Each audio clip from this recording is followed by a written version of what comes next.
में आगे बढ़ते हैं। रायपुर से बड़ी खबर, 70 लाख की चोरी का 12 घंटे के भीतर खुलासा कर दिया गया। घरेलू रसोईया ही चोरी का मास्टरमाइंड निकला। नागपुर रेलवे स्टेशन से 2 आरोपियों को गिरफ्तार किया गया।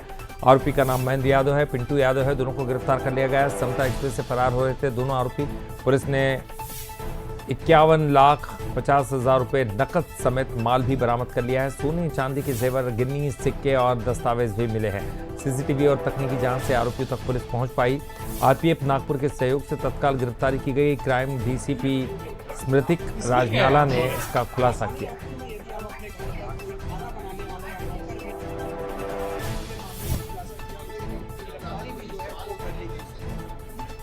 पंडरी थाना क्षेत्र अंतर्गत मोवा में अशोका आइकॉन सोसाइटी में एक चोरी की घटना सामने आई थी और उसी के घर में जो कुक का काम करता था महेंद्र कुमार यादव, उसने घर में जो लॉकर में रखा हुआ था कैश और ज्वेलरी, उसका चोरी करके भाग गया था। टेक्निकल एनालिसिस भी पूरा देखने के बाद हमको आरोपी का मूवमेंट ट्रेन के द्वारा रायपुर छोड़ के नागपुर होना पाया गया था। उनको वहाँ पे गिरफ्तार कर दिया। टोटल 51.5 लाख कैश और कुछ ज्वेलरी था, तो टोटल अमाउंट ऑलमोस्ट 70 लाख के आसपास है। दोनों को हमने नागपुर से गिरफ्तार करके लेकर आया और आज गिरफ्तार करके रिमांड में भेजा जाए। और चलिए ज़्यादा जानकारी के लिए बात करेंगे। अनंत शर्मा हमारे साथ जुड़ गए। अनंत, करोड़ों की ये चोरी थी जिसको कहा जा रहा है, क्योंकि जेवरात भी थे और तमाम चीज़ें थी। जब घर के सदस्य बाहर निकले तो निश्चित तौर पर रसोईया मौजूद था और उसके बाद वो फरार भी हो गया, तो संदेह तो उसी पर था। किस तरह से पुलिस इस तक पहुंची है, क्योंकि ये बताया जा रहा है कि भागने के फिराक में थे?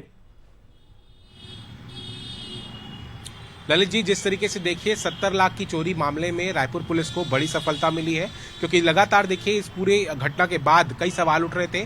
खुद रायपुर कमिश्नरेट पर सवाल उठ रहे थे कि किस तरीके की पुलिसिंग व्यवस्था है कि दिन दहाड़े चोर चोरी करके ले जा जितने जो जेवरात हैं, नगदी है, उसे लेकर जाते हैं। लेकिन देखिए इस पूरी सफलता की अगर पूरी कहानी में बताऊं तो देखिए कुछ ही घंटों में जो आरोपी था और उसे गिरफ्तार कर लिया गया। 2 आरोपी महेंद्र और पिंटू यादव, दोनों को नागपुर से गिरफ्तार किया गया। नागपुर आरपीएफ की टीम ने रायपुर पुलिस की मदद की और उसके सहायता से देखिए ये पूरा जो वारदात था वो सक्सेसफुल जो है अंजाम पुलिस दे पाई है। जिस तरीके से देखिए जो खुद रसोईया था महेंद्र यादव, वो ही चोर निकला। पूरे मामले की अगर मैं बात करूं तो जो तिजोरी में नकदी रखे गए थे, करीब 50 लाख से अधिक की जो राशि थी, उसे वो चोरी करता है और जेवरात चोरी करता है और अपने दोस्त के साथ ये पूरी प्लानिंग वो बनाता है। और उसके बाद देखिए वो यहाँ से फरार होने की कोशिश करता है, क्योंकि आरोपी बिहार का रहने वाला था, बिहार जाने की पूरी फिराक में था, लेकिन पुलिस ने उसे बीच पे ही धर दबोचा। और जिस तरीके से लोकेशन ट्रेस कर, मोबाइल का लोकेशन ट्रेस करके सीसीटीवी की सहायता से